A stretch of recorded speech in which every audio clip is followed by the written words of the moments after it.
নমস্কার, প্রান্তিক গাইডে সবাইকে শুভেচ্ছা অভিনন্দন। আজ আমি আলোচনা করব নেতাজি সুভাষ মুক্ত বিশ্ববিদ্যালয়ে Yuji third year Bangla honours CCBG 11 পেপারের সাজেশন। এই পেপারে রয়েছে 19 ও 20 শতকের বাংলা কাব্য কবিতা। দেখো, থার্ড ইয়ারে কিন্তু শুধুমাত্র অনার্স পেপারগুলো পড়তে হবে।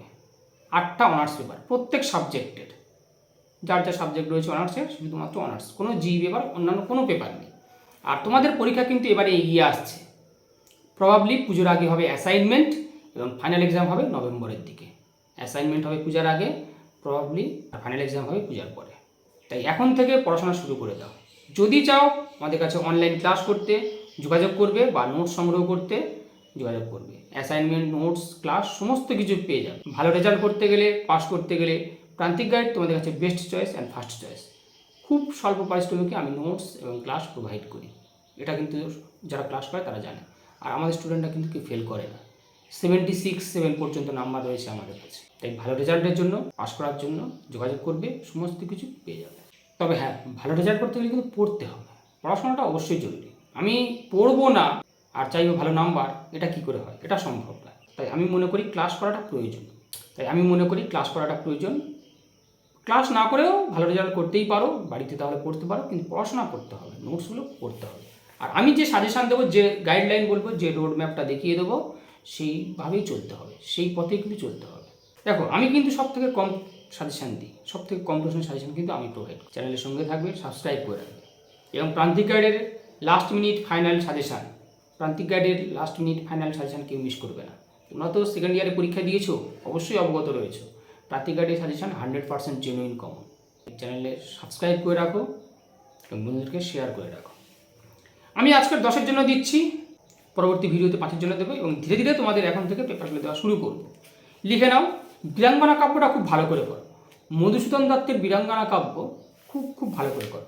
দেখো, শুধুমাত্র এই পরীক্ষায় নয়, তোমরা আগামী দিনে যখন কোনো চাকরির পরীক্ষা দেবে, বিশেষ করে সাবজেক্টিভ, মানে স্কুল সার্ভিস কমিশন, মাদ্রাসা সার্ভিস কমিশন বা কলেজ সার্ভিস কমিশন, দেখবে মধুসূদন দত্ত থেকে প্রশ্ন হবেই হবে।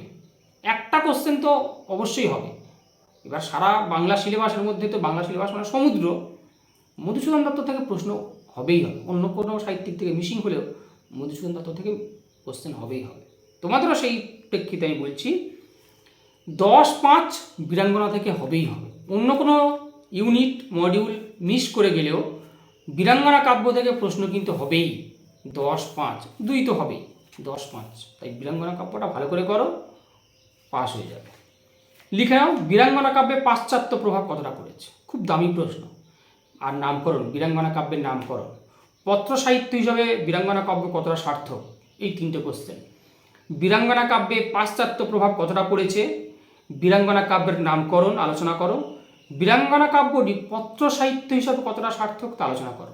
অভিদের হিরোইটস কাব্য অবলম্বনে তিনি রচনা করেছিলেন, পত্র সাহিত্য হিসাবে কতটা সার্থক। আর এবারে পত্র কাটা করো। দুষ্মন্তের প্রতি শকুন্তলা, এটা কোশ্চেন ঘুরিয়ে ফিরিয়ে আসতে পারে। শকুন্তলার চরিত্র, শকুন্তলার পরিচয়, দুষ্মন্তের প্রতি শকুন্তলা, একটা করে নোটস, পত্রটিতে একটা করে নোটস। দুষ্মন্তের প্রতি শকুন্তলা আর সোমের প্রতি তারা, এই দুটো করবে। দুষ্মন্তের প্রতি শকুন্তলা, সোমের প্রতি তারা। আর করবে 10-এর জন্য, মেঘদূত কবিতায় প্রাচীন ভারতবর্ষের যে সৌন্দর্য চেতনা ফুটে উঠেছে তা আলোচনা করো। কালিদাসের কাব্য রয়েছে মেঘদূত, সেই কাব্য অবলম্বনে রবীন্দ্রনাথ রচনা করেছিলেন মেঘদূত কবিতা। সেই মেঘদূত কবিতায় প্রাচীন ভারতের সৌন্দর্য চেতনা কতটা ফুটে উঠেছে তা আলোচনা করো। তারপরে করে প্রত্যেকটা কবিতায় একটা করে নোটস, বিষয়বস্তু, সারসংক্ষেপ মুখস্থ করবে। যাই আসুন না কেন ওটাই লিখবে। রবীন্দ্রনাথের আরেকটা কবিতা রয়েছে, দূর হতে কি শুনিস, জীবন দেবতা, খুব ভালো কবিতা, দামি কবিতা, জীবন দেবতা। আর 10-এর জন্য করবে বিদ্রোহী, কাজী নজরুল ইসলামের বিদ্রোহী সত্তা কতটা ফুটে উঠেছে বিদ্রোহী কবিতায়, এটা করবে। জীবনানন্দ দাশের 8 বছর আগের একদিন, এটাও ভালো, 8 বছর আগের একদিন, জীবনানন্দ দাশ। আর ফুল ফুটুক না ফুটুক, সুভাষ মুখোপাধ্যায়। প্রত্যেকটা কবিতা থেকে একটা করে নোটস মুখস্থ করবে। আমি আর কিছু না, কোশ্চেনগুলো বলছি না, বিষয়বস্তুগুলোই মুখস্থ করো। ফুল ফুটুক না ফুটুক। আর যারা ক্লাস করবে বা নোটস সংগ্রহ করবে যোগাযোগ করবে, আমি সমস্ত তখন এই ক্লাসেই আলোচনা করবো, বলে দেবো। ফুল ফুটুক না ফুটুক, সুভাষ মুখোপাধ্যায়। লাল ইস্তেহার, অরুণ মিত্র। 22শে শ্রাবণ, যতীন্দ্রনাথ সেনগুপ্ত। বুদ্ধদেব বসুর একটা কাব্যগ্রন্থ রয়েছে কিন্তু 22শে শ্রাবণ, তাই কেউ গুলিয়ে ফেলবে না। 22শে শ্রাবণ, যতীন্দ্রনাথ সেনগুপ্ত। রাস্তাঘাটও একার নয়, বীরেন্দ্র চট্টোপাধ্যায়। এই কটাই করো মোটামুটি তোমরা 10-এর জন্য।